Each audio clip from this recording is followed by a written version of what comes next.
Yeah. 3-6, Mafia. Yeah. Whoa. Hey. Yeah. Whoa. Say what? Hey. Whoa. 3-6 Mafia. Hey. Whoa. It's going down. Whoa. Y'all know what time it is. We ain't playing with you. In the club, in the street.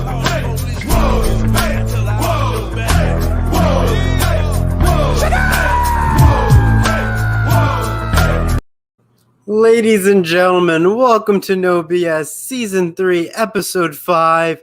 Isaiah, we are, doing this program a little bit early tonight because I know you have some obligations, but how are you doing tonight, my good sir? First of all, Trevor, I want to wish you and everybody out there a happy Chinese New Year. That's the reason why we pushed the program up tonight. It's because after this program, I got to go and have Chinese New Year dinner with my family. So, I couldn't miss that. So that's why we decided to bump this program up. But, hey, it's going to be a great show tonight. We got a lot of stuff to talk about, a lot of stuff that I'm actually really interested to talk about. I got some huge rants prepared. You already know that Matt Chapman topic that we have later on in the show. That's a huge topic that I really want to get into. I was really furious with the Oakland A's last night. You guys just go check my Facebook. That's how furious I was. I was ranting on Facebook saying, hey, if you do this, I will renounce my fandom or fanship with the Oakland A's. That's how furious I was with that news. But I can't wait to get into all the stuff that we have to talk about today. And also, I got some treats for Valentine's Day. I know Valentine's Day is coming up, so today I went before the show, did some shopping, bought a whole bag of assorted chocolates like Reese's, Hershey's, M&M's, all that good stuff. Can't wait for Valentine's Day in a couple of days. Isaiah, if you decide to send me any of those chocolates, I probably wouldn't get them on Valentine's Day. I'll probably get them somewhere around maybe Easter instead. So, we all know how the postal service is and you'll get getting food. Getting food. So there's always that, but we always have to remind our viewers that it's been, 29 days without Callan, so almost an entire month, and we're still holding down the fort here on No BS. So, can't wait for a calendar return and all that excitement. And I think we have our first, comment for tonight, but Kirsty Wilson comes in, a food reference. So you can't go wrong with any of that. Because here on No BS, we have always food takes that magically sprinkle up in the show. At this point, we should just be called the, Isaiah and Trevor cooking show at this point, because we always reference food at this point. But let's dive into tonight's topics. Back to the NFL. I know we had the Super Bowl taken care of, but there is still more drama in the NFL. And just starting off with tonight's topic, we have the Houston Texans are planning to release J.J. Watt. And the big question is, where does J.J. Watt end up?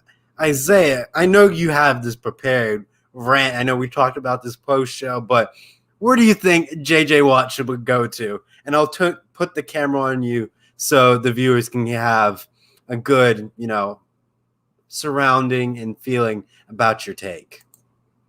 Yes, Trevor, you could just sit back, grab those shades and, grab that captain hat as well and just go read a book or something. And I rant for the next 10 to 15 minutes.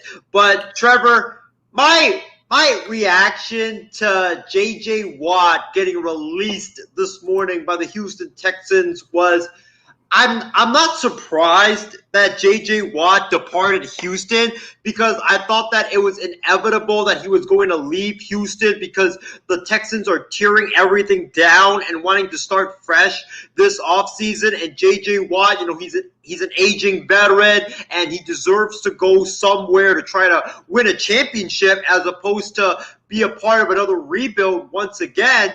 But I am shocked, however, that J.J. Watt was straight up released by the Houston Texans because I really thought that the Texans were going to try to seek a trade for J.J. Watt and try to get back some compensation for J.J. Watt. I know J.J. Watt, he isn't the same player that he once was, but still, J.J. Watt is still one of the premier pass rushers in the NFL, and also he's a terrific run stopper in the NFL as well. So I think a team would have been willing to give up maybe like a third or a fourth round pick to land J.J. Watt, but I don't believe that a team would have been willing to eat J.J. Watt's remainder of his contract, which is like $17.5 million. I don't think a team would have been willing to eat that amount of money that was left on his contract because he's aging. You know, he's been kind of injury prone the last couple of years. So $17.5 million for J.J. Watt is kind of a bit much, but I still expected the Texans to try to trade him instead of release him. But that's why I was really shocked when I got the news from Ian Rappaport and Adam Schefter that the Texans released J.J. Watt this morning. As far as, which teams I believe that J.J. Watt could land, since becoming a free agent, I got 3 teams for you, Trevor. Number 1, I'm pretty sure you guys already know that team. It is the San Francisco 49ers.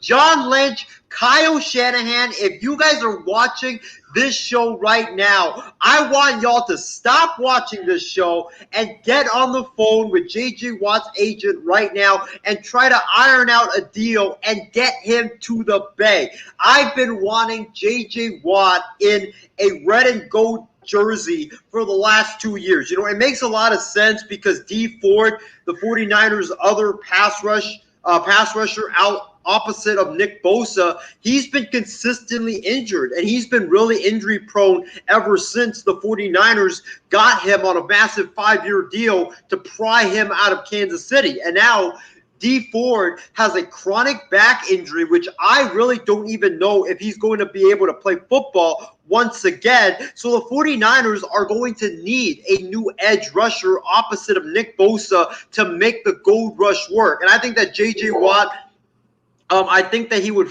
be able to fit in that role very nicely opposite of Nick Bosa and man that defensive line. I mean, imagine you have Nick Bosa on one end with J.J. Watt on the other end and with Eric Armstead and Javon Kinlaw in the middle. I mean, my gosh, that defensive line would wreak havoc each and every Sunday on opposing quarterbacks. And I believe that this defensive line with Bosa on one end, Watt on the other, with Armstead and Kinlaw in the middle, I think that defensive line would be better than the one that took San Francisco to the Super Bowl back in 2019. I think that J.J. Watt in San Francisco equals a 6th Lombardi trophy in that case. The second destination that I think that would be perfect for J.J. Watt is the Pittsburgh Steelers. And the reason why is because, Pittsburgh, J.J. Watt's brothers are playing for the Pittsburgh Steelers. You got T.J. Watt, dynamic pass rusher for the Steelers, and then you have his other brother, Derek Watt, who is a fullback right now for the Pittsburgh Steelers. And J.J. Watt, he said in the past that he wants to play with his brothers later on in his career. And I think that this is a perfect opportunity because the Steelers, they have a great defense. They showed you last year how great of a defense they were last season.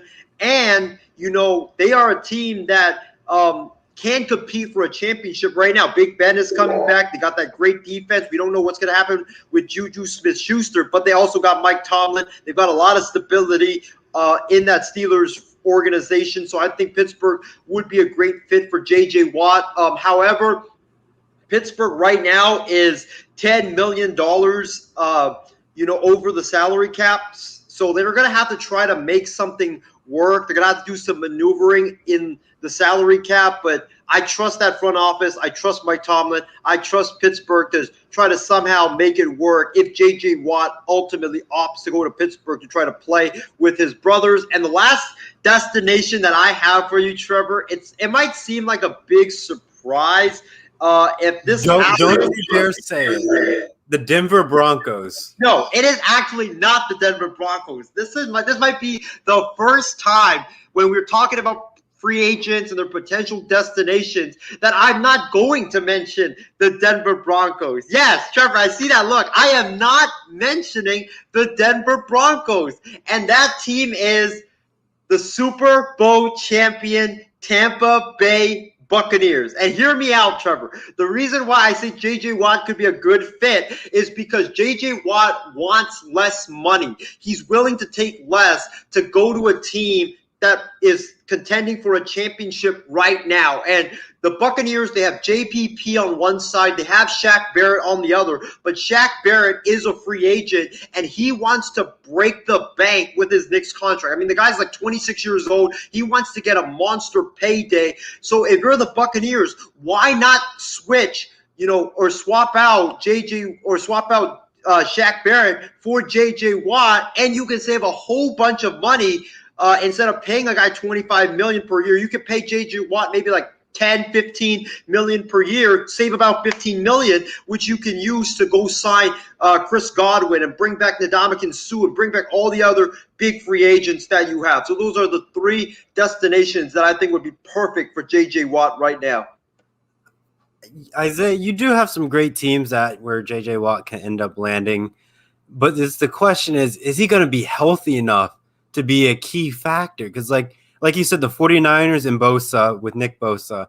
I could also say the same thing with the Chargers and Joey Bosa. You great edge rushers and being nice, put some pressure on the quarterback so they can't roll out. So the only option is running up the middle. So if you can contain the outside, it's definitely perfect.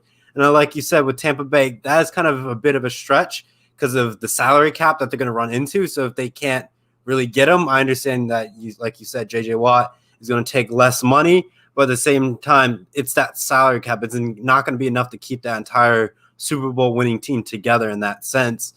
But obviously, other teams may be looking for some key replacements.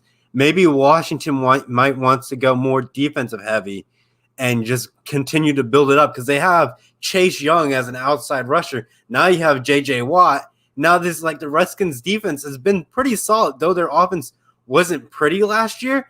But they basically won the NFC East. The NFC East is just having so many issues. So it's like if you need a good, strong defensive presence, might as well go with the Washington Redskins, and they can probably still dominate and probably still win that division again. They can shut down the Dallas Cowboys, and that division is basically theirs in a nutshell.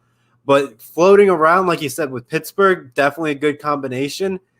But it's just going to be where he fits and can he stay healthy, because no team wants to fork over probably like $30 to $25 million, and a guy who's going to miss probably, more than 50% of the season, or maybe, miss 30% of the season, and you're trying to make a playoff push and he's not there, and you miss him in the key weeks of like week 8 to week 12. And that's when the playoff heat really gets underway for a lot of these teams. So is he going to be healthy by that time, or is he going to be like week 3 or week 4, he goes down with a arm injury, misses 3 to 4 weeks, and now your team's in the bubble or in jeopardy of missing the playoffs, and they need all the help that they can get, and you don't bring him back until the postseason where he's missed even more time, like miss another additional 8 weeks on top of that until wild card weekend. So it's going to be really interesting to see. I know he probably wouldn't go to any team within that division, so you can rule out, the Colts, the Jags, and the Titans off of the list, and because he wouldn't do that to his former team unless he's that upset and wants to seek revenge. But I don't think J.J. Watt's that type of individual. But I guess the teams I'm looking at, I will probably say if the Rams are feeling aggressive and they feel like they have enough salary cap, I know you're saying no, but if they're trying to make a Super Bowl push, you just got Matt Stafford. You have a decent young wide receiving core. Now you're bringing J.J. Watt in. Now you're actually making this team a more lethal contender to rival the Tampa Bay Buccaneers. But I don't know. Like I said, a salary cap issue is going to be a rise for a lot of these teams to make some big moves this upcoming offseason to try to snag J.J. Watt. But we'll have to wait and see where this all unfoils. Like you said, there's some teams that we can make sure that things get aligned and put into place for J.J. Watt, but we'll have to wait and see when time tells. But would you have any other final thoughts on this topic where J.J. Watt could land, or a team that, best suits him in his endeavors? I could say, there's, like I said, there's teams out there like Cincinnati if they're trying to build something, but I know they're not going to invest. Would the Lions try to build something? Probably not. Maybe the Green Bay Packers, as one of our as Edward Lee said, another good team that could need some defensive weapons to help Aaron Rodgers and the Packers to get back into the Super Bowl prediction. But what teams do you think really need to take the snag and run with it if they're trying to really go after that Super Bowl push? Well, I think, like I mentioned earlier, even like I'm not trying to be a homer, but I think San Francisco really has to, because right now this is your window to contend for a Super Bowl. You have a team that's built to win now, and the 49ers, they're known for having a great defensive line that gets after the quarterback. And D Ford, like I mentioned in my rant from earlier, D Ford, I don't think he's going to play football again. I think his career is done because he's dealing with like a chronic back injury, and he has like some type of a neck injury. And for any football player, when you're having back and neck issues, that is never, ever good. And especially for a pass rusher. So I think that moving off of D Ford's contract and trying to get J.J. Watt for like 1 or 2 years makes a lot of sense. Another team that, I could really see getting J.J. Watt would be the Buffalo Bills. I mean, the Buffalo Bills, they're in contention right now to win a Super Bowl, and they have a dynamic offense with Josh Allen, with Stephon Diggs and those guys, but their defense is a huge question mark. Their defense wasn't really the same like it was 2 years ago last season. So they need to get better pass rushers, especially if they want to compete against Patrick Mahomes and the Kansas City Chiefs. And there is one team that I hope and pray that J.J. Watt does not go to, and that is the Kansas City Chiefs. I mean, the Chiefs, we saw. They have a dynamic offense, Patrick Mahomes, great receivers with Tyreek Hill, Travis Kelce, and that offensive line. Their one weakness, though, is that defense. And I think, Trevor, you could agree with me on this. We all knew the Chiefs' defense was the weakness of this football team. They can bend, don't break all they want, but you can't bend, don't break your way to a Super Bowl. You can only bend, don't break so long before you get exposed for your weakness. And if J.J. Watt goes there, I mean, him opposite Frank Clark with Chris Jones in the middle, that would be a scary defensive line that would definitely make the Chiefs' defense much better than they are right now. Yep. I guess we can continue in the idea where the 49ers can go, because that leads in a perfect segue for our in our next topic. Not nice topic, in our next topic. So according to CBS sports reports, it says that the 49ers head coach, Kyle Shanahan, is in love with Sam Darnold. Me, personally, I like you put in your question, Isaiah, would you move from Garoppolo to Darnold if you're the 49ers? Me personally, I would say no, because like you said earlier in your statement, the 49ers are in the position to win now. And having a nice young quarterback, yes, if he's in the right system, he can probably do well, Sam Darnold. But you're trying to win a Super Bowl right now, so you'd rather have a seasoned veteran. If you could probably, do some manipulation to get some key players, or not even like your wide receiving core is great. Your offense is good. Defense, is coming back. It's going to be healthy next season. But it's like, do I want to get Sam Darnold an opportunity, or do I try to go get Deshaun Watson, or do I have like rumors for, Russell Wilson? I doubt he would go to the 49ers, but it's always a possibility. But I think the key one I would say I'm going to hop on this bandwagon is try to get Matt Ryan. He's a good pocket passer. You give him enough assets, he can probably lead this team to a Super Bowl, because that defense is solid and can easily probably take down Tom Brady and the Tampa Bay Buccaneers and their high-powered offense. But Tom Brady is another thing to deal with. But I think Matt Ryan is seeking to get back to the Super Bowl, but just doesn't have the team to do it. And the opportunities of that team is just choking and just hurting the rest of his career. So I think if he gets out of there and goes to the 49ers, I think he has a shot to get back to the Super Bowl. But I don't know, what do you think? Should the 49ers go after Sam Darnold and remove from Jimmy G, or should they try to get another quarterback and try to win right here, right now to get to the Super Bowl? I want to hear your takes on it, Isaiah. Trevor, remember last week I came on here and I said, no, no, no, that the 49ers should not go after Carson Wentz. Well, You want him now? no way. Absolutely Is that what you're saying? You want Carson Wentz? Carson Wentz on the 49ers. If we get Carson Wentz, I might go to the 49ers headquarters in Santa Clara, California, and hold up some signs and just be there as a one-man show and protest. But that's another different story for a different day. In terms of Sam Darnold, I'm not as down as a lot of people are on Sam Darnold. I think that Sam Darnold can still be a great quarterback in the NFL. I think that Sam Darnold, since he's entered the NFL, he's just had really bad luck. He's been in a really bad organization with the Jets, so much dysfunction over there. And also he's been with just a really bad coach in Adam Gase, who, look at all the players that have left Adam Gase's offense. They look like completely different football players without Adam Gase. So I think that Darnold could turn it around if he's put in the right organization and in the right system.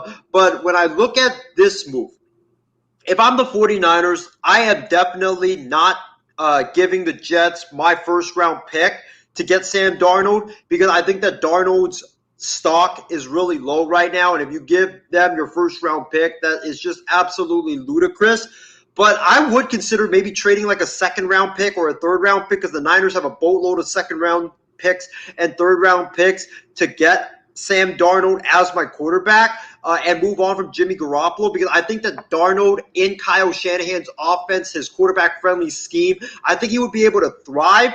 But and also the reason why I would make the move is because Garoppolo, even though Garoppolo I think is a better passer and better quarterback than Sam Darnold, he can't stay healthy. I mean, you cannot trust Jimmy Garoppolo year in and year out to make 16 starts. You just can't. I mean, the guy maybe the highest amount of starts that you can maybe hope for is 10 or 11 starts before he has an injury. I mean, this guy is just so injury prone. So that's why I would take Sam Darnold, because he's younger, he's cheaper. I think he's only making $4.9 million for the next 2 years, which would save you a ton of money, which you can use to further, bolster your team. You can add to your receiving corps. You can add to the offensive line. You can add to the defensive line and the secondary. You could save so much money from moving on from Garoppolo and giving the reins to Darnold and bolstering your team. And also,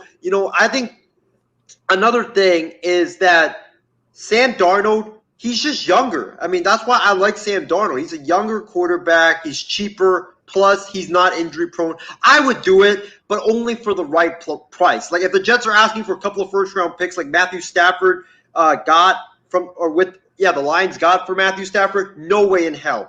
But if they're asking for maybe a second-round pick or a second and a third, I'll definitely do it. What I could see happening is you could get a three-way trade going down, The Texans are trying to get rid of all their key assets at this point and start from scratch and rebuild an entire franchise from scratch. Or, like we said earlier, the Houston Texans could move to a new state and the rest will be history. And we'll keep our streak alive because, here on the MI6 Sports Network, we were campaigning that the Houston Texans leave Houston and go to another city that is deserving of a NFL franchise. So, make sure you comment in the videos where you think the Houston Texans should go so we can continue this campaign push for the Houston Texans to leave Houston yet again. It's just something about that city, I think I'll do one for Callan. The San Diego needs another professional football team, so how about you take in the Texans? So I just, picture Callan in the word no. But we'll wait and see when he comes in and chimes in our lovely comment section. But let's, move on for tonight's segment into the NBA, the world of basketball. It seems that your boy, Isaiah, Devin Booker, had some things to say after his game against the Milwaukee Bucks. So that game was 125 to 124. And he said, last night, I guess Wednesday night, that he thought that when Giannis pulled up that game-winning jumper, it didn't really faze him because he said, the Suns are in good shape, For me, I kind of have to feel like, it's just one game.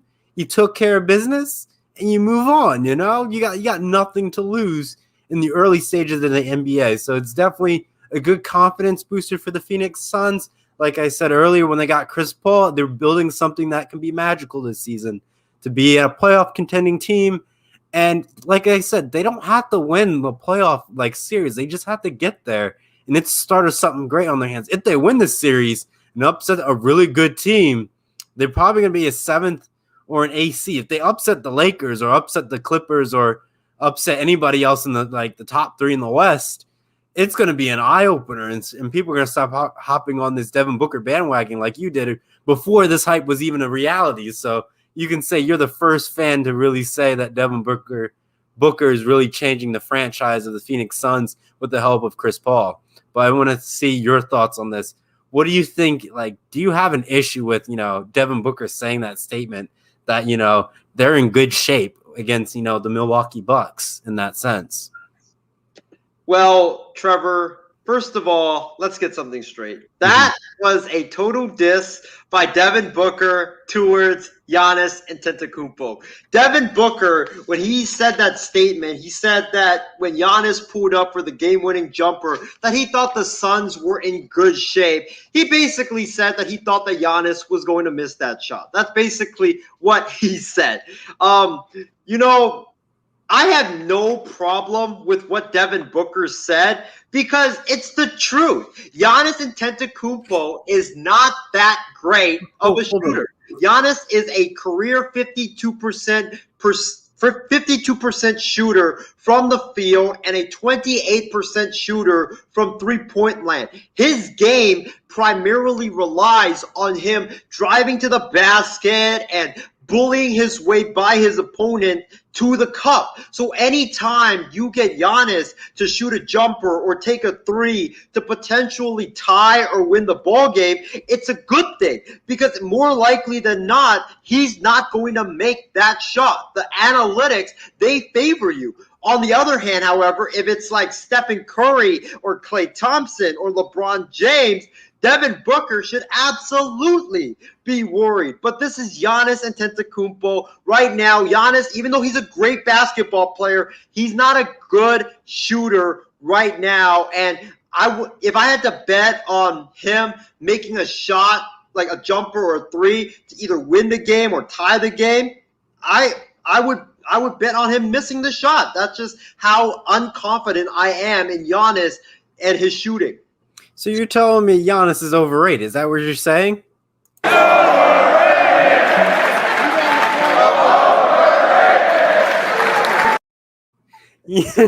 So you heard it here first, ladies and gentlemen. Isaiah is saying that Giannis is overrated. We'll have to wait and see if he wins another, league MVP. Can you say he's overrated at that point now, Isaiah? If Giannis can do something in the playoffs, then I will reverse my stance. But other than that, than right now, I just don't I get he's a great basketball player, but the guy is not a good shooter. I mean, Devin Booker is completely right, and everybody's saying Giannis, he's so good, he could be the next GOAT. Let me see him do something in the playoffs before I judge him. Well, Kirsty Wilson says overrated, So, it's tough to say. Those can argue that, Giannis, in the world of being overrated. Last year was basically his year to get to the NBA Finals, and he failed to do so. Yes, the Miami Heat was a good basketball team, but you were supposed to be the team to get to the NBA Finals, to face LeBron James, and to prove the naysayer wrong that you're a good basketball player and you could take down a superstar Lakers team. Though it was going to be the nearest impossible feat to do, but just him getting to the postseason and getting to the NBA Finals has a lot more weight. But at the same time, the Milwaukee Bucks had nothing around Giannis to make it a deep run into the playoffs. They had a fantastic overall season, in the regular season, but couldn't get it done in the postseason. And we could say the same thing with the Toronto Raptors before they got Kawhi Leonard. They have fantastic regular season, but came short in the postseason against LeBron James in either the Miami Heat or the Cleveland Cavaliers. It's just you need something to get you over the hump to put you in the picture, and the Bucks have just never gave Giannis that opportunity. And Giannis had the opportunity to leave Milwaukee and join another organization to make something really happen, to give him a contending chance. But now he's in the same position again where he can probably win, another league MVP, but fall short in the playoffs and probably come up short against the Brooklyn Nets. And just be like, well, he keeps winning these finals MVP. Well, not finals MVPs, league MVPs, but not making a run in the playoffs and being a contending, NBA champion at this point. But we have to wait and see how the season unfolds. Isaiah, do you have any other comments that you want to add to tonight on Giannis or Devin Booker or the potential of the NBA season? Well, I just want to say this before we move on. I want to tell our audience, make sure you guys tune in to tomorrow's episode of The Night Shift, because I'm going to have a scorching hot take for you guys. But Trevor, I want to throw this question at you. Mm-hmm. Do you have a problem with Devin Booker basically dissing Giannis and saying that, when Giannis pulls up for the game-winning jumper or the tying three or whatever, he's going to miss that shot? That's basically what Booker is saying in this statement that he said. There is some problem to it, but at the same time, like Devin Booker had a hot last season at the tail end with the last 8-game stretch. So it's like he can, talk a little bit, have a little swagger to him, give him that, boost that he wants, that, a little bit of a star player ego that this young Devin Booker has to offer in the league. But I feel like for him, he needs to get to the postseason before he can really start doing trash talking, because at this point in time, Giannis has his number on that. And if Devin Booker fails to reach the playoffs, I think he needs to kind of keep his mouth shut in that sense. But I don't know. Like I said, once he's in the playoff picture, he's allowed to talk trash talk because Giannis hasn't got to the NBA Finals. And if Devin Booker gets to the NBA Finals before him, he can talk all he wants about Giannis missing all those shots because he's been to the NBA Finals. He doesn't have to win it. He just has to get there, and the rest is history. Well, I mean, I completely agree with you. I think that, if he can get to the NBA Finals, then he can talk. But why I'm saying, I have no problem with his statement, it's just because I think that, even though they're not going to say it publicly, I think that majority of NBA players is thinking what Devin Booker is saying out loud to the media, that when Giannis pulls up for a game winner, he's most likely, more than not going to make it.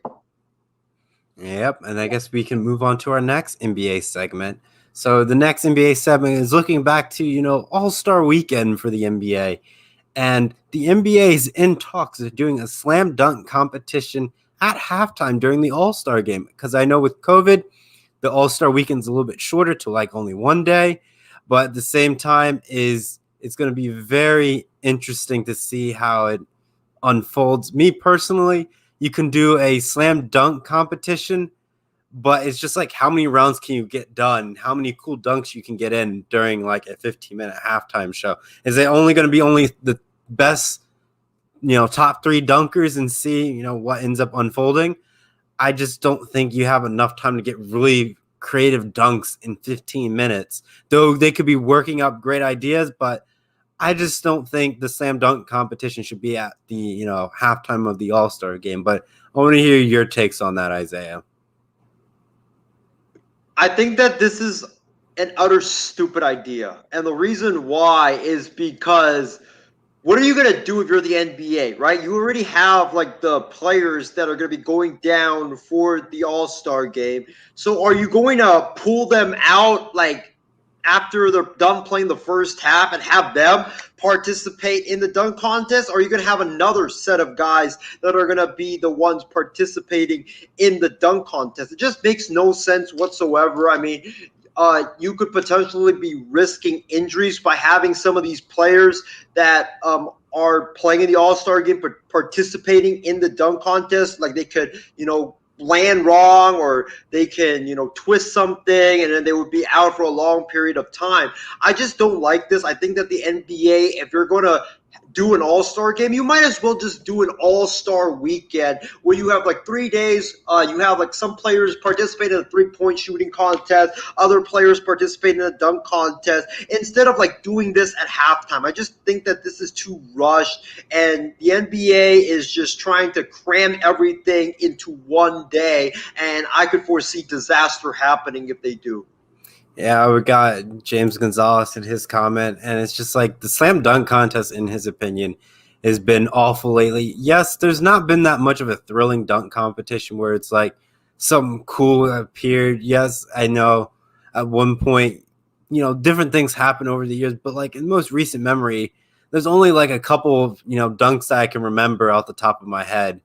But I don't know, I feel like we need more interesting dunks, like bring some trampolines, make this thing something unique about the slam dunk contest versus like, oh, behind the back windmill. Like, I understand you have like the classic dunks, but make something exciting, something crazy. I understand you don't want to get the players injured by doing all these crazy stunts and doing all that stuff, but I think we just need something exciting, more pizzazz to it. Just imagine, when they make a slam dunk, the backboard shoots fire out or something like that. Some fireworks go off, some excitement to add to it since we don't have fans there. So, NBA, do what you can do to make the slam dunk contest very exciting so our fans at home, we can get up on our feet when we have a crazy dunk that happens. But Isaiah, I'll go to you.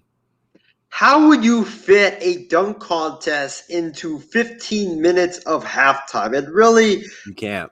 yeah, like you can't, because the dunk contest, I think every round, every participant gets 5 minutes or something, and then that totals up. It's like at least 30-40 minutes of a dunk contest. So I don't know. I don't think the NBA is thinking this through, really. I think that, like I said earlier, they should just basically have 3 days set up and have an all-star weekend instead of just having one all-star game and you're trying to cram everything into halftime of that game. I think that's a better idea instead of, trying to just cram everything into halftime.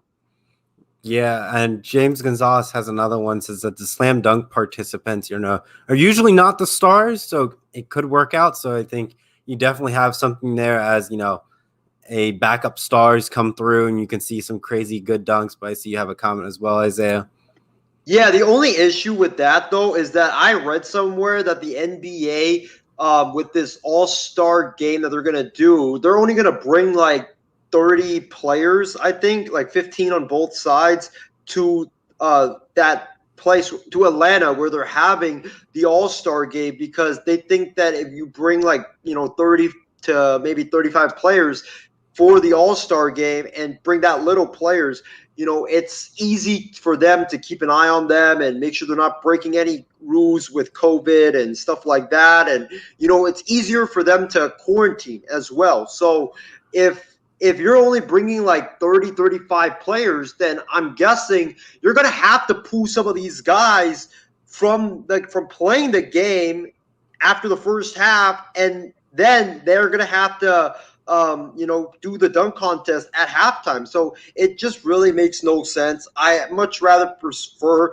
the NBA to do like a 3-day thing than just 1 day. And Kirsty Wilson in her comments says the slam dunk hasn't really been the same since Vince Carter won it back in 2000. I kind of have to disagree. I kind of say I remember when Blake Griffin won it. I know that was a little extra hype and it didn't really need to be like that, but jumping over the hood of a car, no one has really done that type of a prop. And he also, they also brought out a choir to sing "I Can Believe I Can Fly." So it's like there was the extra emphasis into Blake Griffin's slam dunk competition for him to win that one. But I do agree that after that one, there really hasn't been any other dunk moments that have stood out that you can say, oh, I can recall it. Because I can recall the Blake Griffin dunk. It's been over probably 11 years old over at this point. And it's one of those iconic dunks that, once you see it, you'll always remember it. But let's continue moving on for tonight. Isaiah, I'll let you go into this one, but I'll bring up the picture. So in the meantime, I'll let you get underway. All right. So, do we have the picture, Trevor? Yes, we do.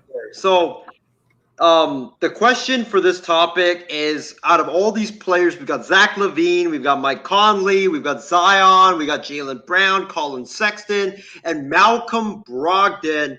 Which player do you believe is most deserving of his first All-Star appearance? Trevor, this is very tough because I think you can make a case that all 6 of these guys are very, very deserving of their first All-Star appearance. I mean, Zach LaVine is balling out right now. Mike Conley, he's having a great year. Zion, he's doing his thing. Jaylen Brown is doing amazing things for the Celtics. Colin Sexton, he's having a great year, and he's showing the Cavaliers what I've been saying for the past year or so, that he's a future superstar. Malcolm Brogdon as well. So this is very, very tough. But I'm going to go with 2 guys. I'm going to go with Zach LaVine, and I'm going to go with Colin Sexton. I think that right now, Zach LaVine, this guy has been a star in the making for the last 2-3 years. He's been balling out on a Chicago Bulls team that is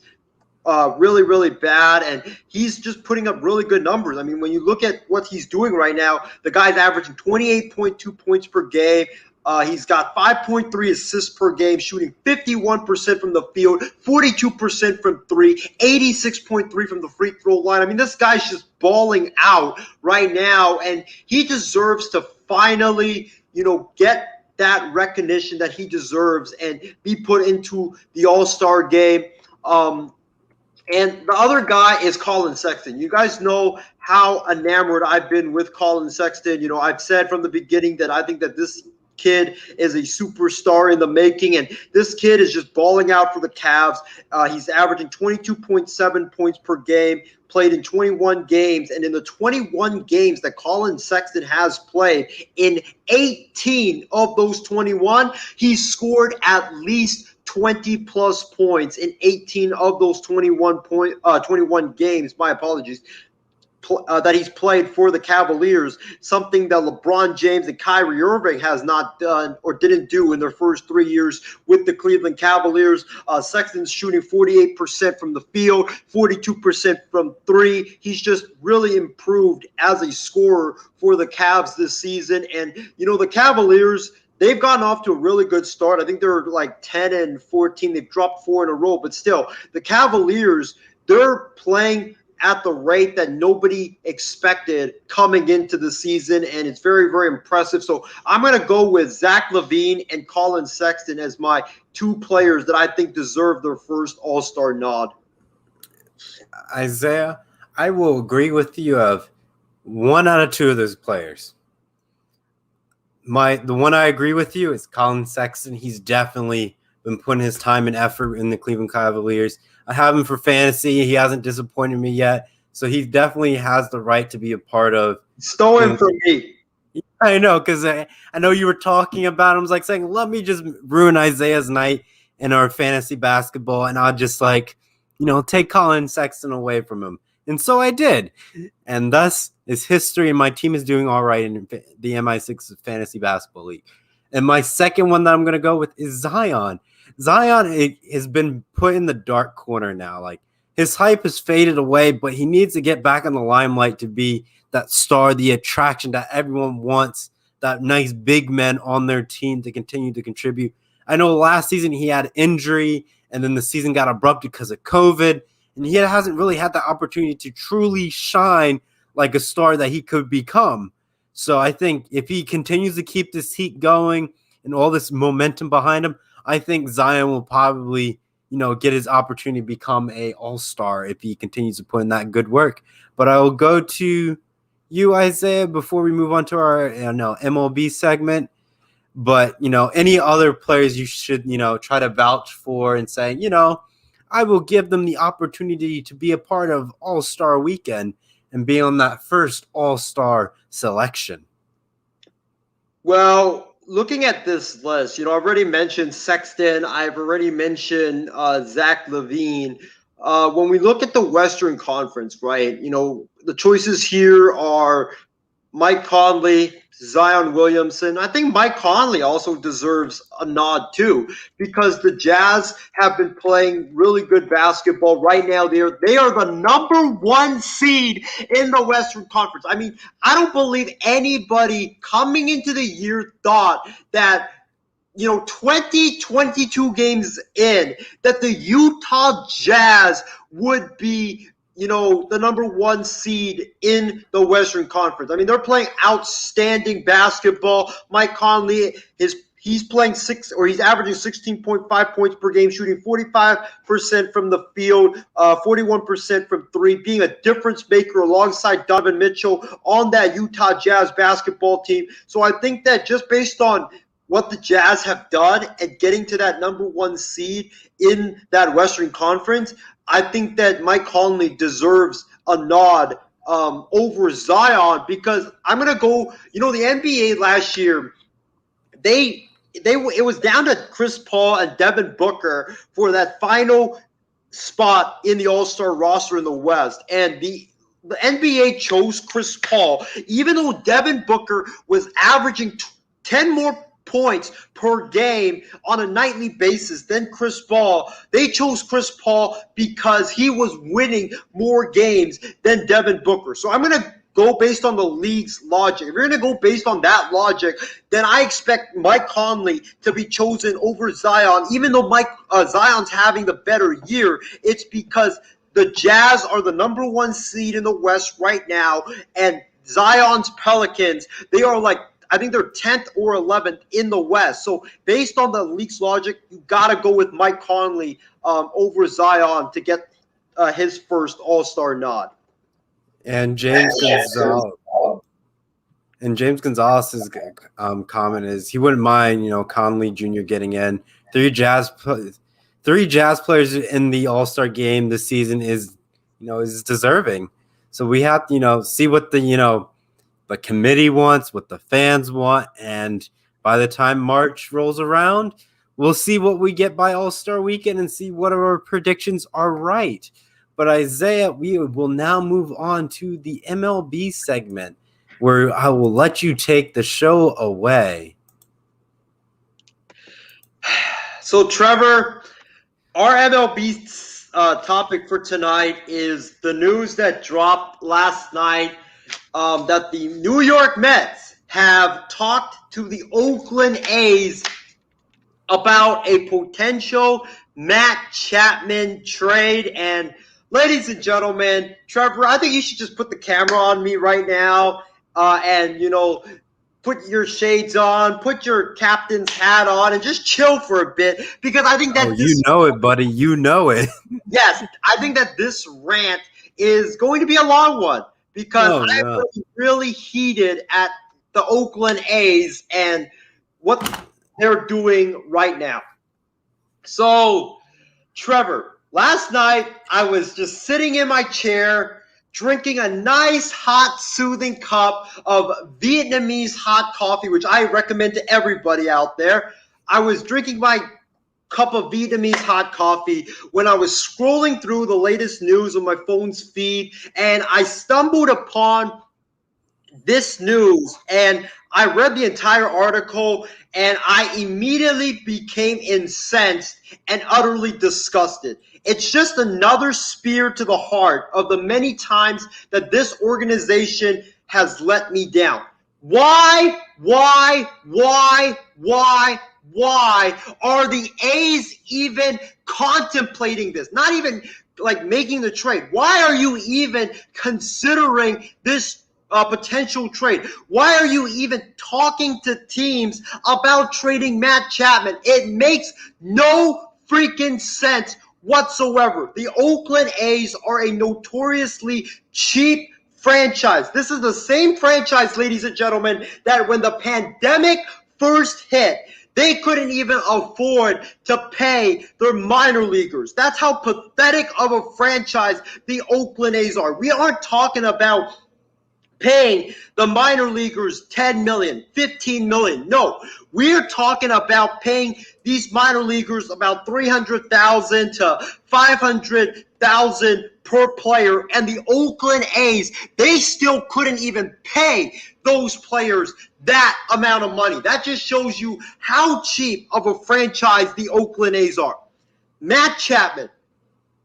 Matt Chapman is one of the best third basemen in all of baseball. I mean, the guy is right now 27 years of age. He's in the prime of his career. He's a terrific offensive player. If you take out the stats from last season, which was an unusual, abnormal, truncated 60-game season, and you just look at the stats from the 2 full regular seasons that he's played in the big leagues, which is 2. Matt Chapman in 2019, he hit 249 with 36 homers and 91 RBIs.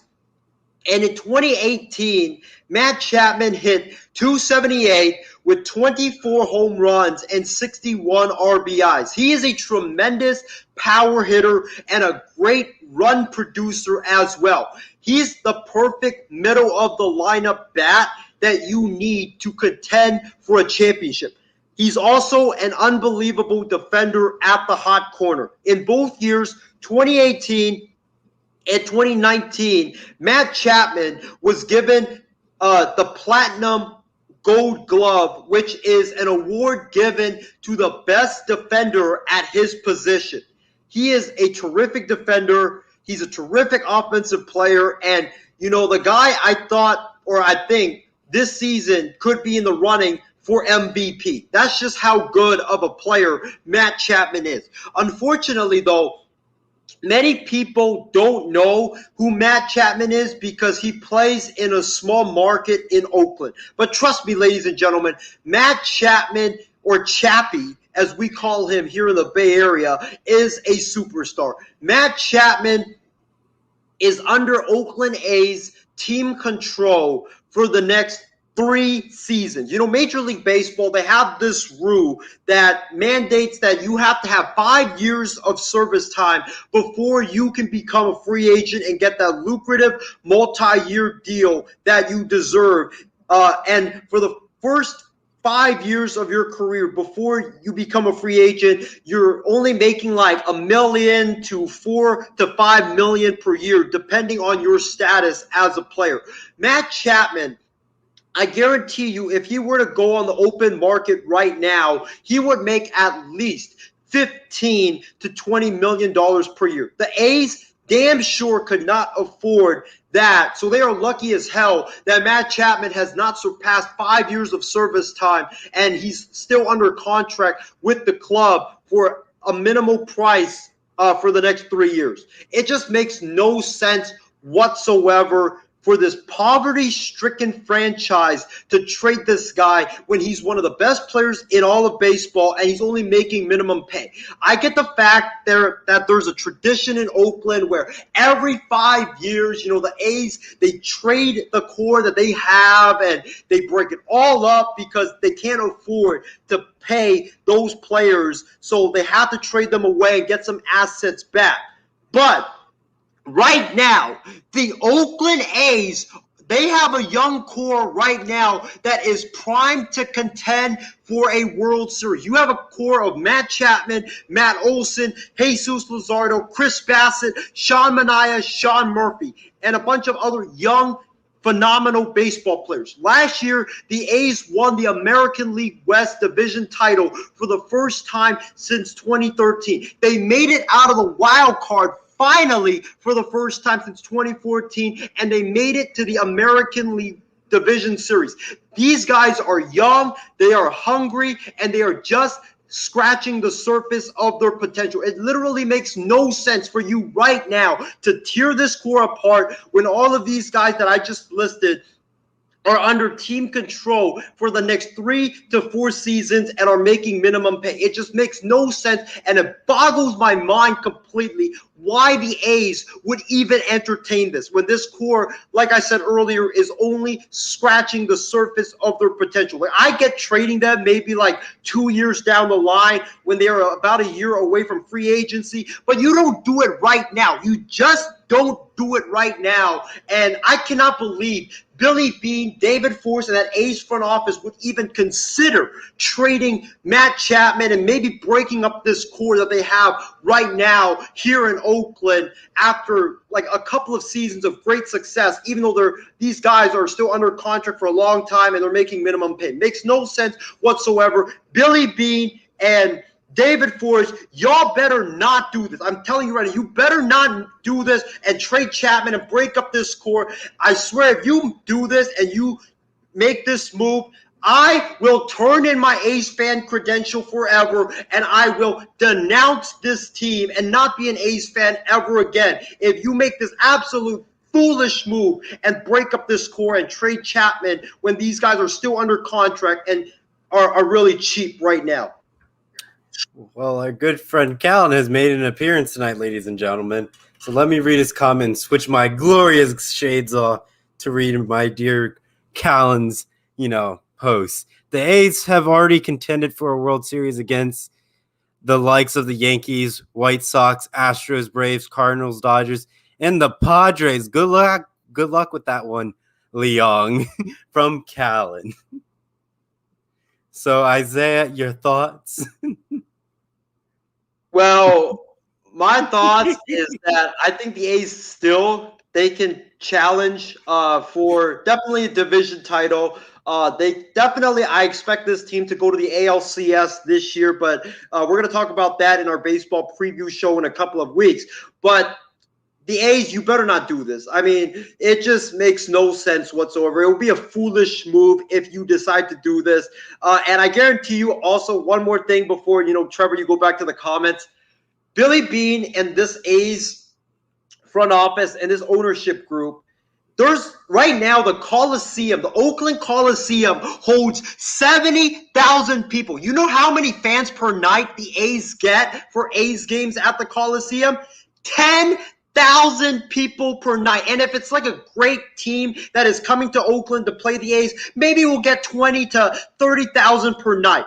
But on most nights, we get only 10,000 out of 70,000 fans per night at the Oakland Coliseum. There is so many empty seats all over the place right now. If you trade Matt Chapman and you break up this core that you have right now in Oakland, there would be, I guarantee you, the next time I go back to the Coliseum as a fan, the A's would probably only have 20 fans total in the stands for A's games. That's just how disgusted A's fans would be if Matt Chapman got traded from the Oakland A's.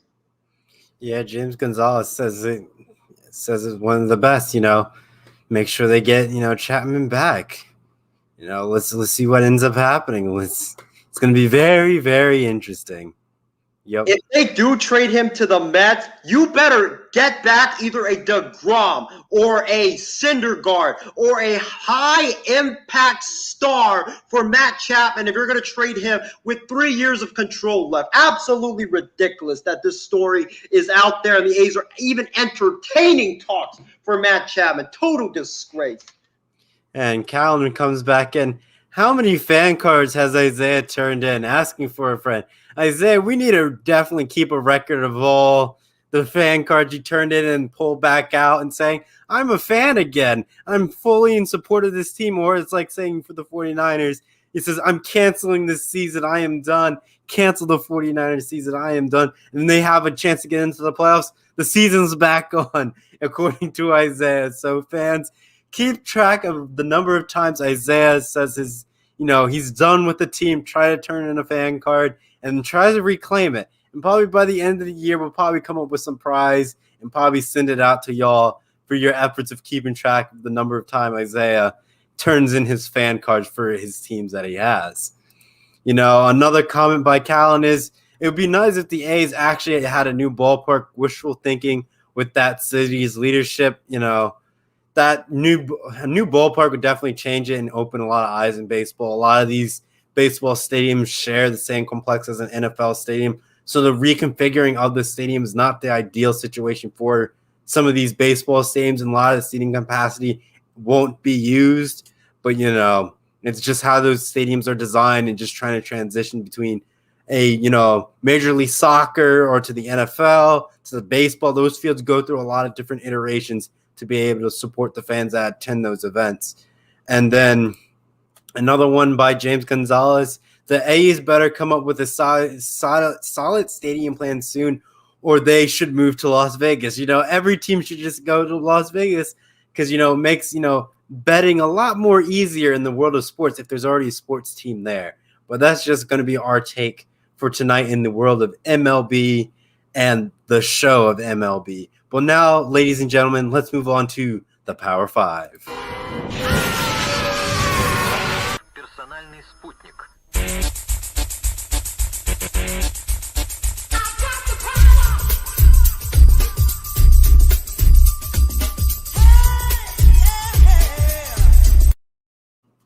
Ladies and gentlemen, welcome back. We are here for Power 5. Cue your careless whispers from the movie Deadpool and play it as we start for tonight's Power 5 segment is top 5 places to go on a date, ladies and gentlemen. Isaiah, I will go to you. What places would you take a very special someone in your Power 5? List them off for us. Callan, if you are watching, I hope you stay tuned until the rest of my Power 5 list is completed, because I guarantee you there's one on that list that is definitely for you. But since it's Valentine's Day, or Valentine's Day is around the corner, ladies and gentlemen, we're doing top 5 places to go on a date tonight. Number 5, Trevor, on my list is actually Levi's Stadium, the home of the San Francisco 49ers. If my girlfriend was a 49ers fan, that definitely would be number 1 on my list. But, regardless if she's a sports fan or not, I would definitely take her to Levi's Stadium, because Levi's, even though, I've worked there for the last 3-4 years, and it's one of the nicest stadiums out there, the clubs inside the stadium is just super nice, and you have the AC on with all the TVs on, and you have the Niners are playing outside, and the food is so great. So definitely, Levi's Stadium is number 5 on my list. Number 4 on my list is the aquarium. The aquarium. And the reason being is because who doesn't like to see the beautiful sea creatures that are roaming our oceans, the absolutely colorful sea creatures roaming our oceans in the aquarium? It is so nice. You just walk around and look at the different fishes, and look at the different dolphins, and look at the different sharks that they are there, and even the coral as well. So that would be number 4 on my list. Number 3 on my list would be, where's that comment, Trevor? Where's that comment? Wait, you put McDonald's as a place to take someone on a date? It would be McDonald's. Yes, first date though. First date. Now I'm not saying if you're deep into the relationship. First date, because you would take someone you would take your girlfriend, the first girlfriend, on a date to McDonald's. You just got into a relationship, and the first date is McDonald's. Why? I can understand if you get McDonald's fries and just talking over that, but going into the actual restaurant and having a date there, no. No, I feel like that's later in the relationship, where you have a fry date and you just order McDonald's French fries and just eat fries. Because McDonald's is a place where you can just sit down, you can order some cheap food and delicious burgers and fries, and you can even get a cup of coffee there and just sit and talk if you want. Callan's out. Kirsty Wilson's upset as well. McDonald's for the first date? No. Our fans can agree to something like that. Man. Number 2 on my list is gotta be the movie theater, man. movie theater, perfect place, to see a movie, together as a couple, see a movie, just chill, just talk, have fun. And number one on my list, this is for you, Cal, and I hope you're still tuning in. I'm trying to pull up the picture Drum right roll. now. It is right there, the La Valencia Hotel. This is one of the nicest and best hotels in San Diego. I mean, look at this place. There's a perfect lobby or dining area that you could just sit and chill out there. I mean, it's next to the beach. There's a swimming pool there. There's so much palm trees. It's just so nice and so beautiful. And this would be definitely the number one place to take a first date or to have a first date and blow your girl away. Isaiah, the only one I think people wouldn't agree with was the McDonald's one on your list. I think people would agree that you don't take her there as the first date. I think we all can agree to that. But I think James, says it one of the best. McDonald's and tell her she can order whatever she wants. Come on, Isaiah. But let's continue reading some comments before I get to mine. Callan, what kind of Power 5 is this? I thought this was the Power 5 movie crushes. Hashtag cancel MI6. Oh, man. And then James Gonzalez has one, says the beach, nice restaurant, movie, theater, club, or bar at home, and the man cooks dinner. Ooh, I love that one. I love that. I'm guessing, I guess it's different ones because it's the beach and then a nice restaurant, movie theater, club, or bar, and the bar home, and then or the man cooks dinner. I don't know if it's like individual Power 5 or is it like just an entire event. I don't know, James, when you get a chance, let us know if it's like individual dates or is it all at once that happens for one date for like one evening. Let us know and I'll get back to your comment for sure. Kirsty Wilson has her Power 5. Her number 5 is the movie theater. Number 4, Applebee's. Number 3, Chili's. Number 2, a nice restaurant at a hotel. And number 1, home. Well, for me, ladies and gentlemen, I will start with an honorable mention. You can't go wrong with having a date at home. I understand people saying, why is that? The reason why I put that as number 6 is some people love to cook at home, and that's just like the bread and butter, so it's not really like a date to them. And sometimes people eat out a lot, and it's just not the same.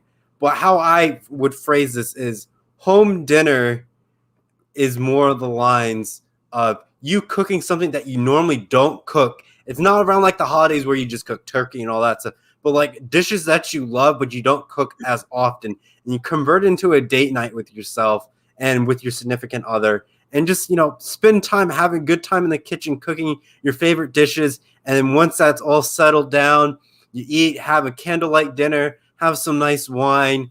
And then after the fact, maybe play some board games, clean the dishes, put some music on, slow dance a little bit. And then at the end of the night, watch a movie to wind down the evening. James Gonzalez got back to them. Says, sorry, those are his individual Power 5 places. Definitely done them all. Thank you for the input, James. Thank you for clarifying that up. But now I will get into my Power 5.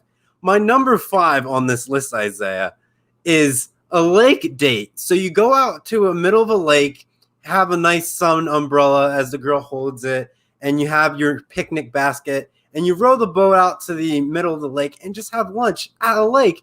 Or if you don't want to go out on the lake, you can have a picnic on the side of the shore and have a good time. It's really nice, good bonding, enjoying nature. And if it's a nice day, it's very nice to be, on the water and having a good date on the open lake.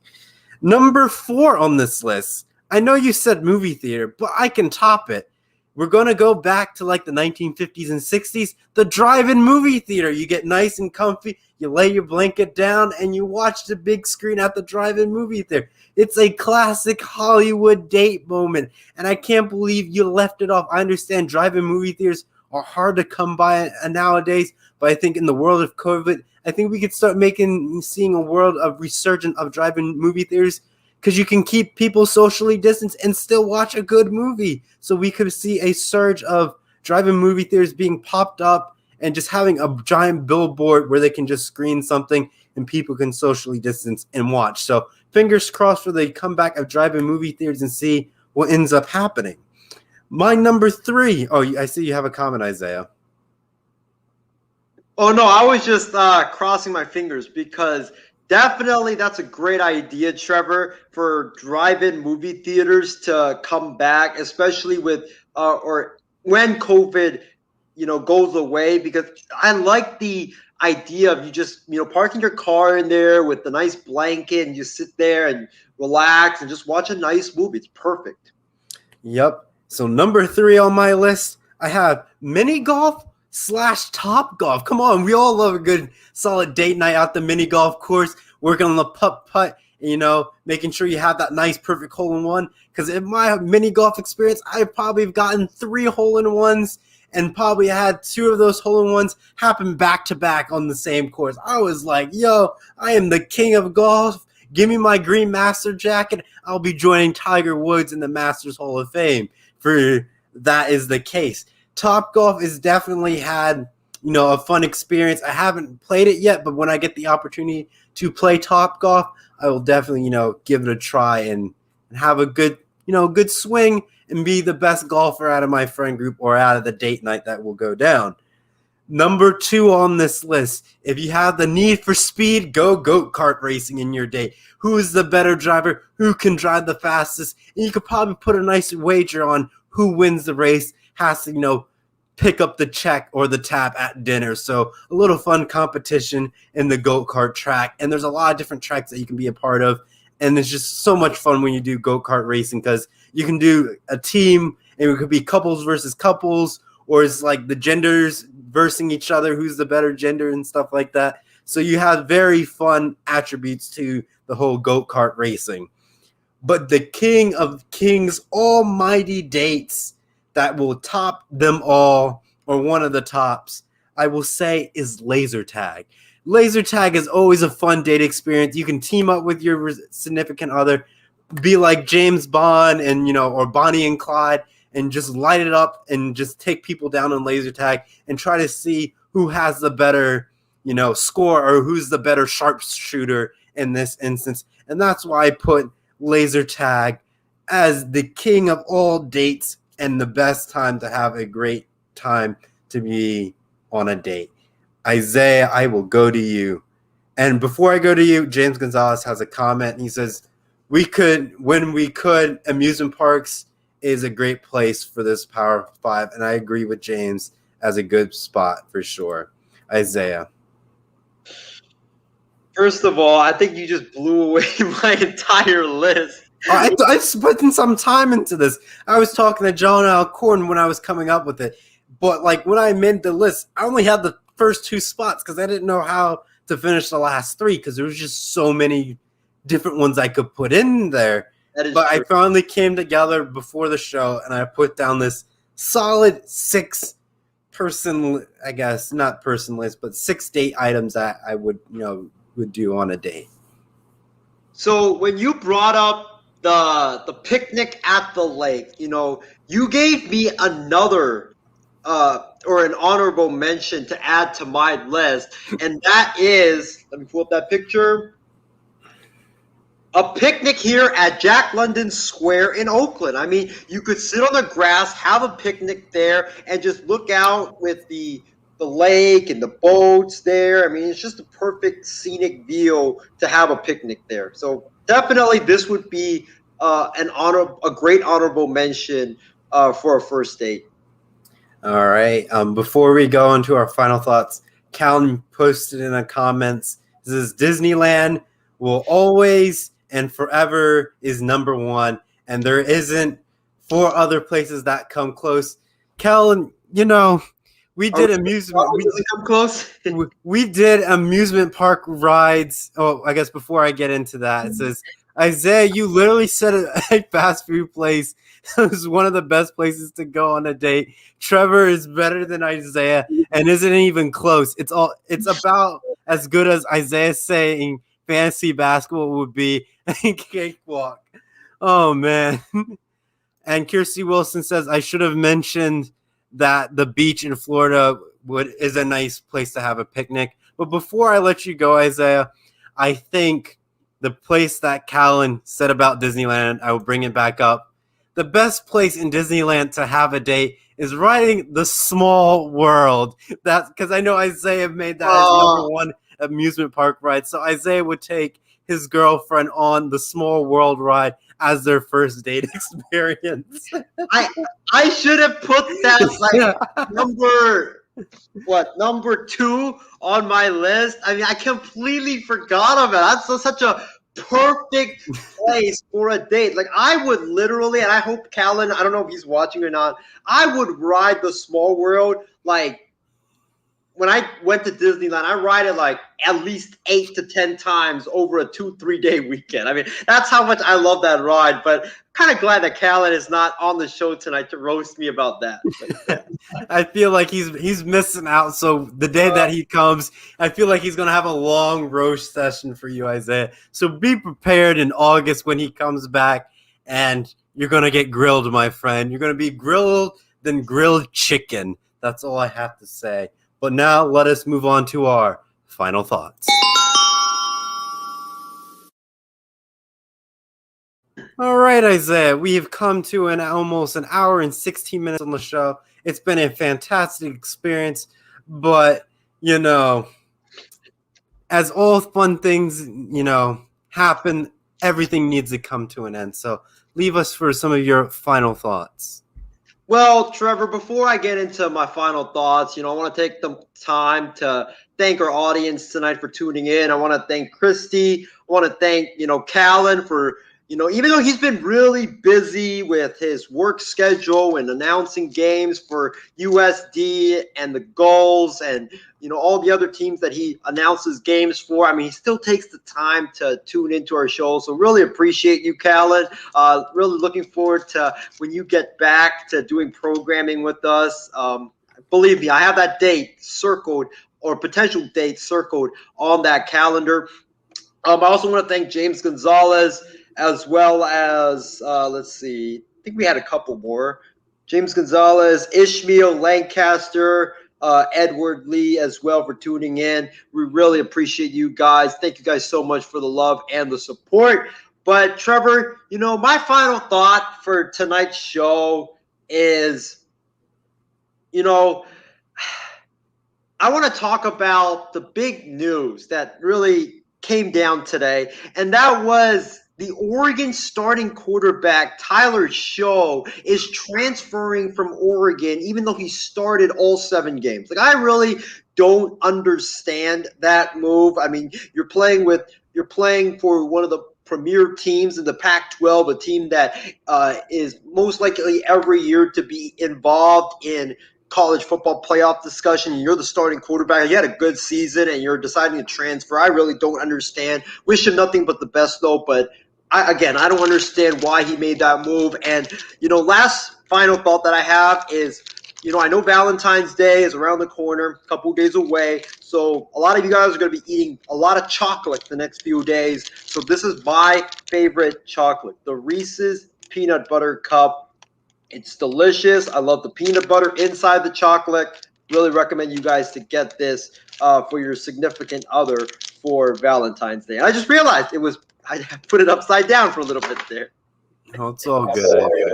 I would say continue off the Power 5. I know in the world of chocolate and Valentine's Day, the best place, to go is to Hershey Park, where it's like next to the chocolate factory. It's like a no-brainer at that sense. The perfect day is going to Hershey Chocolate World and getting some chocolate. You can make your own chocolate there and give it as a gift for Valentine's Day. Like, it's a win-win.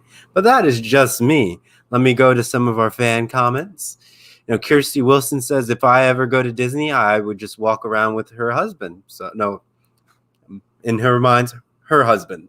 I got to make that clear because people would have wrong ideas. But let me just clear things up. And then, Callan, oh, believe me, it's coming, Leon. Isaiah, hunker down the hatches. You're going to have to be prepared. You got 5 months, my friend. 5 months before your onslaught comes, my friend. 5 months. But for me, it's been a fantastic show. I know I'm not on like all the other programs that we have. I've been just busy finishing up my last semester of college. So I do apologize for not being a moderator on Wild Sports Talk. But if I have more free time coming up in the next couple of weeks, I'll try to make a couple of guest appearances and maybe do a couple moderations. But it all boils down to how my schedule, unfolds out in the next couple of weeks. And as we will continue to go on, I think, Isaiah, I'll let you give the rundown of the show, and I'll read Colin's comment before I let you run down all the programs that we have coming up next week. And Colin, maybe if Isaiah would think outside the box instead of thinking about fast food coffee, his Power 5 would be better. Colin, you're already roasting him, and you're not even here. Man, Colin's relentless tonight. Don't forget the pumpkin pie, too, Cal. Oh, no. But in terms of our shows, ladies and gentlemen, we have a special show for you guys tomorrow. My guy, Stephen Wang, his coworker, I believe, Garrick Chan, will be coming on a special edition of Fan Response tomorrow afternoon at around 12:30 p.m. Pacific time to talk about the Asian Athlete Spotlight. I think that's a movement that Garrick is a part of, so he's going to be on to talk about that. And also myself, John Alcorn, and Martin Garcia will be back with you guys tomorrow night for another edition of The Night Shift on Saturday night and also Sunday night as well. Tomorrow we'll be giving out our game balls. Sunday we will be giving out, or we'll be showing the bloopers of the week, and then back to Monday, Wild Sports Talk with myself, Jonathan Mathis, and Sammy Sharp. And then on Tuesday, we don't have any programming right now for Tuesday, but we're definitely working on something. That's what I will say. Wednesday, Wild Sports Talk with myself, Jonathan Mathis, and Freddie Henderson. And Thursday, we have That One Dude 2020 with my guy, John Alcorn. And then Friday, back here once again for another edition of The Night Shift. And Trevor, Night Shift. On Fridays, you got rid of No B.S. Oh, well, ladies and gentlemen, breaking news. The No B.S. has reached its final end, its final conclusion. And this is the final episode of No B.S., ladies and gentlemen. Isaiah just made a statement that there's no more No B.S. It's been a ride. It's been a pleasure. And good night. Nah, JK, everyone. It's not April 1st yet. Trevor, I just hope that next week when we come on the air for No BS, that Matt Chapman will not be traded from the A's, and also my 49ers could potentially do something so we could talk about it on the show, but hopefully. And Callan, this is the last comment for, I guess, one of the last comment to go is waiting for Isaiah to restart the Midnight Express on Tuesdays so that, we could go back and do something fun, not, talk sports, and just more of like a casual lounge event where we just hang out with our fans, talk some sports, talk anything else, and just enjoy ourselves because we will be on our midnight train to Georgia. If you know that song, definitely give it a listen and look it up. And Callan says, way to go, Isaiah. Thank you for ending No BS and the way it ended. We only had 3 seasons of 5 episodes. But like I said, all things must come to an end. But, it was a joke. And No BS will continue next week on Friday, ladies and gentlemen. And that will do it for us today on the MI6 Sports Network. And No BS, so long, everyone. Take care and happy Valentine's Day. Yeah. 3-6, Mafia. Yeah. Whoa, hey, yeah. Whoa, Say what? hey, whoa, 3-6, Mafia. hey, whoa, It's going down. whoa, hey, Y'all know what time it is. whoa, hey, We ain't playing with you. In the club, in the street.